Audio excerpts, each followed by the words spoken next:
నమస్తే. తెలంగాణకు చెందిన విప్లవ గాయకుడు, ప్రసిద్ధ విప్లవ గాయకుడైన చాలా పాటలు, వందల పాటలు పాడిండు. తెలంగాణ ఉద్యమంలో కూడా కీలక పాత్ర పోషించిండు. దాదాపు 400 సభల్లో పాటలు పాడిండు. ఆయనే పరకాల నాగన్న అలియాస్ అరుణోదయ నాగన్న కూడా అంటారు. చాలా పాటలు అద్భుతంగా పాడాడు. ఎక్కువ విప్లవ గీతాలు పాడతాడు. సమాజాన్ని దృష్టిలో పెట్టుకొని పీడిత వర్గాల కోసం చాలా పాటలు పాడిండు అరుణోదయ నాగన్న. ఈరోజు మధ్యాహ్నం 2:30, 1:30 ఆ ప్రాంతంలో ఖమ్మం డిస్టిక్లో చనిపోయినట్ట. చాలా రోజులు ఆయన అనారోగ్యంగా బాధపడతా ఉన్నాడు. ఆయన కొడుకు అజయ్ కూడా చాలా అద్భుతమైన పాటలు పాడతాడు. అయితే ఈయన చాలా పాటలు పాడిండు. అందులో చాలా ఫేమస్ అయిన పాట చికాగో నగరాన చిందిన రక్తాన అనే ఆ పాట చాలా అద్భుతంగా పాడిండు. మీరు చూడండి, ఆ పాట చాలా విప్లవాన్ని రగిల్చింది చాలా మటుకు. ఒకసారి మధ్యాహ్నం చనిపోయిందని తెలుస్తుంది. మన ఛానల్ తరపున కూడా మనం సంతాపం ప్రకటించిన. ఒకసారి వాళ్ళ కొడుకు అజయ్ని కూడా ఒకసారి లైన్లోకి తీసుకుందాము. ఈయన కూడా బాగా పాడతాడు పాటలు. తండ్రి వారసత్వాన్ని పుణికిపుచ్చుకున్నాడు. చాలా అద్భుతంగా పాడతాడు.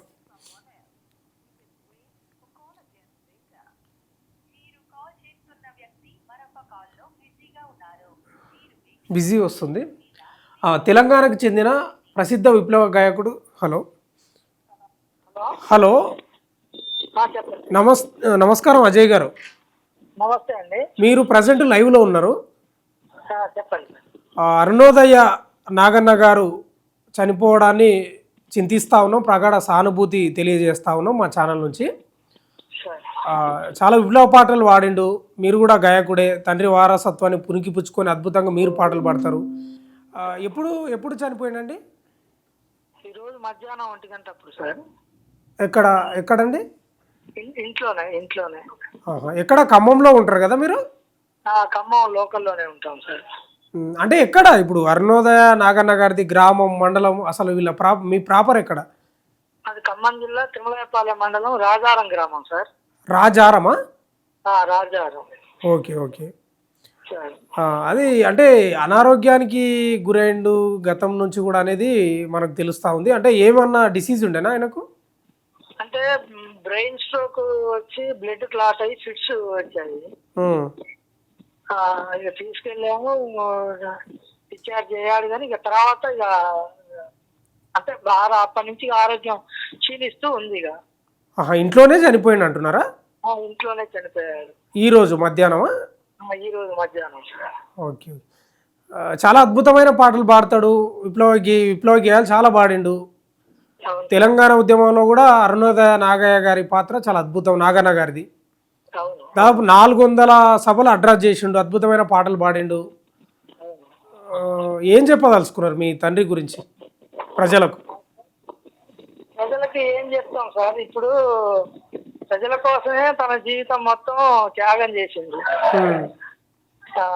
పుట్టిన దగ్గర నుంచి ప్రజల కోసమే త్యాగం చేసిండు. అయితే ఇప్పుడు ఎమర్జెన్సీ టైంలో ఎవరైతే శ్రీపాద శ్రీహరి ఉందో మా ఊరే అతను. శ్రీపాద శ్రీహరి PDS అమరవీరుడు. ఓకే. ఆ అమరవీరుడిది మా ఊరే. ఓకే. మా నాన్న మామ అని పిలుచుకునేది.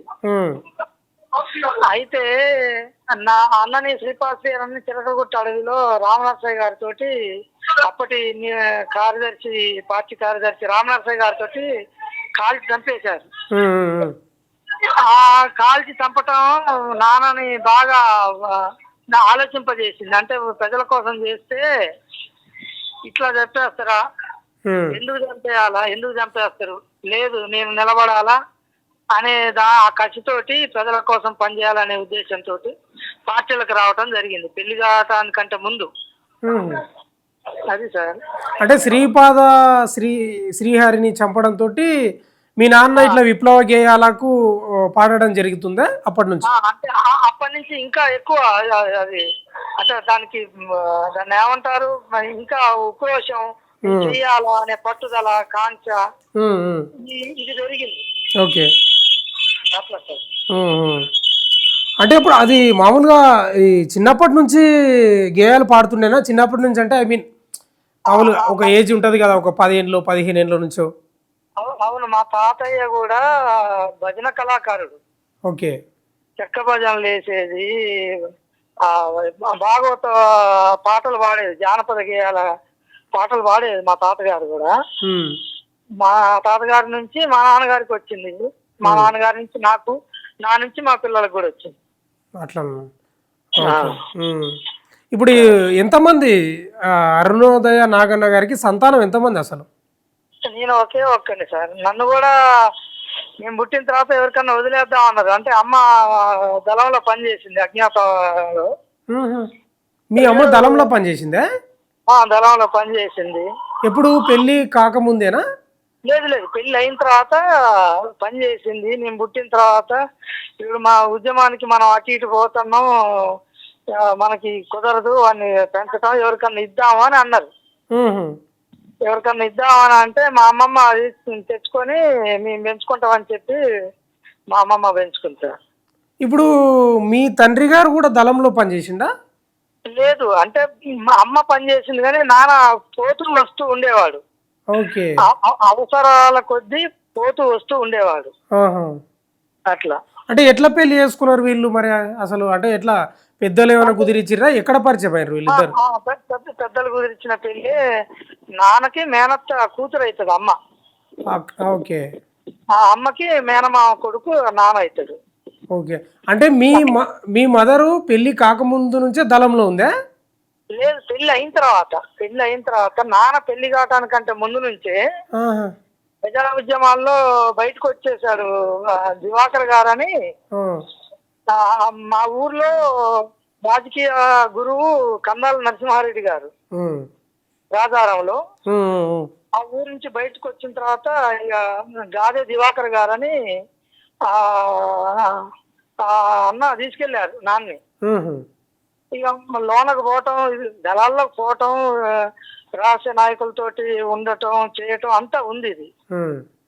దాని తర్వాత పెళ్లి అయిన తర్వాత అమ్మ దళంలో పోయింది. పోయి వచ్చిన తర్వాత ఇక బయట కార్యక్రమాల్లో ఎక్కువ, మీరు దళంలో కంటే బయట కార్యక్రమాల్లో ప్రజలను చైతన్యవంతం చేయడానికి మీ కళారూపాలను ప్రదర్శించాలని బయటికి పంపించారు ఇక. అట్లా సార్. ఓకే. అజయ్ గారు, ఇప్పుడు ఏమైనా అసంతృప్తి ఉందా మీ నాన్న? అరే అది సాధించలేదు, ఇది సాధించలేదు, ఏమైనా అసంతృప్తి ఉందా మీ నాన్నపై మీకు? ఎప్పుడు లేదు సార్. నేను అంటే ఇది చెప్పొచ్చో చెప్పకూడదు కానీ చిన్నప్పుడు నేను బయటికి వెళ్తే అది బాత్రూమ్కి పోతే కడుక్కోవటం దాని వయసు నుంచే నన్ను వదిలేసి వెళ్ళారు. ఓకే. వదిలేసి వెళ్ళారు. నా జీవితం మొత్తం హాస్టల్లో, తర్వాత స్కూల్లో చేర్పించారు. పెండిపోలు స్కూల్లో చదివాను కానీ 3 నెలలకి 4 నెలలకి అట్లా వచ్చి పోయేది అనమాట. అంటే నేను తింటానన్నా, స్కూల్కి పోతానన్నా లేదా, ఎట్లా ఏంటి అనేది ఏం పట్టించుకోలేవాళ్ళు నన్ను. కానీ నాకే సంతృప్తి అంటే నన్ను పట్టించుకోకపోతే పట్టించుకోపోయారు, ప్రజల కోసం పనిచేస్తాననే సంతృప్తి ఉంది. నాకు ఏమన్నా భర్త లేదు అంటే జనరల్ గా తల్లిదండ్రుల పిల్లలకి ఫ్రూట్స్ కానీ అంటే పౌష్టికాహారాన్ని ఇవ్వాలని కోరుకునేది. అంటే ఎదుగుదల ఉండాలా, మంచిగా ఉండాలా, ఆరోగ్యం మంచిగా ఉండాలని. కానీ ఏది కూడా అది అంటే వాళ్ళ పని రీత్యా, పార్టీ పనుల రీత్యా నన్ను పట్టించుకోలేదు. నేను కూడా ఎప్పుడు కూడా నన్ను ఎందుకు పట్టించుకోలేదు, నాకు ఎందుకు ఆస్తులు సంపాదించలేదు అనేది నేను ఎప్పుడు దాన్ని కోరుకోలేదు. నేను అంటే వాళ్ళ ప్రేమకు నొచ్చుకోలేదు అంటున్నారా మీరు? ప్రేమకు నోచుకోలేదు. తర్వాత అంటే వాళ్ళు చేసే త్యాగం ముందు నాదెంత అనేది అనిపించింది. అది ఏమన్నా కొంచెం అసంతృప్తిగా అనిపించిందా? నాకే అసంతృప్తి లేదండి. నాకే అసంతృప్తి లేదు. 100 మంది మా ఎడ్ల బండ్లు కట్టుకొని ఒక మీటింగ్ ఉందంటే నాగన్న వస్తాడా అనేది తప్ప, పార్టీ నాయకులు ఎవరు వస్తాడు, ఎవరు ప్రసంగించడానికి వస్తాడు అనేది ప్రజలకు నన్న బిజినెస్. అది వాళ్ళకి అవసరం లేనిది. నాగన్నా వస్తాడు ఆ మీటింగ్ కి, వస్తాడంటే ట్రాక్టర్ల మీద ఎడ్ల బండ్లు కట్టుకొని వచ్చేది. ఆ ప్రేమ ఎవరికి దొరుకుతుంది సార్? అది వాళ్ళ కడుపున పుట్టడం నా అదృష్టం. ఓకే. ఇప్పుడు మీ అమ్మగారు, చెప్పండి అజయ్ గారు, మీ అమ్మగారు ఉన్నారు కదా? ఉన్నారు. ఓకే. ఓకే. ఇప్పుడు ఏంటి మరి అంత్యక్రియలు ఎక్కడ? ఖమ్మం డిస్టిక్లో మీరు ఉంటారు లోకల్లో. అదే అదే అదే ఇప్పుడు డిస్కషన్ జరుగుతుంది. రేపు ఉదయం కల్లా పార్టీ వాళ్ళు నిర్ణయం తీసుకొని పార్టీ ఎట్లా చెప్తే అట్లా మేము కుటుంబ సభ్యులు అంతా శిరసాగిస్తాం ఇక. ఓకే ఓకే ఓకే అండి. Okay sir, thank you. ఈ అరుణోదయ నాగన్న కొడుకు ఈయన అజయ్ చిన్నప్పుడు చెప్తా ఉన్నాడు కదా, మీరు విన్నారు కదా, చిన్నప్పుడే వదిలేసిపోయారంట ఉద్యమాలు అవి ఇవి అనేది. అదే అడిగినా ఏమైనా అసంతృప్తి ఉందా అంటే ఉంది అన్నట్లే అన్నాడులే, కానీ ఇక ప్రజల కోసం ఏదో పని చేస్తున్నాడు కదా అని మళ్ళీ చెప్తున్నాడు. ఒకసారి మనం గూగుల్ కూడా అడిగితే ఏం చెప్తుందంటే, అరుణోదయ నాగన్న ఒక ప్రసిద్ధ తెలుగు గేయ గాయకుడు, విప్లవ గాయకుడు మరియు సాంస్కృతిక చిహ్నం. అరుణోదయ సాంస్కృతిక సమాఖ్య అంటే దాని అబ్రివేషన్ ఏంటంటే ACF. అరుణోదయ సాంస్కృతిక సమాఖ్యతో గాఢంగా అనుబంధం ఉన్న ఆయన తన శక్తివంతమైన హృదయాన్ని కదిలించే గాత్రంతో పేదలు, అణగారిన వర్గాలు మరియు విప్లవ ఉద్యమాల హక్కుల కోసం వాదించారు. పీడితుల గొంతు అని ఆప్యాయతగా పిలువబడే నాగన్న ఎన్నో విశిష్టమైన తెలుగు విప్లవ జానపద గీతాలకు తన విశిష్టమైన గాత్రాన్ని అందించారు. ఆయన అత్యంత ప్రజాదరణ పొందిన హృదయాన్ని కదిలించే కొన్ని పాటలంట. ఎంత సొంపుగున్నది స్వాతంత్ర్యం, చీకాక నగరాన, ఈ పాట కూడా నేను ఇంటర్వ్యూలో కూడా చెప్పినా కదా, చాలా ఫేమస్ పాట ఇది.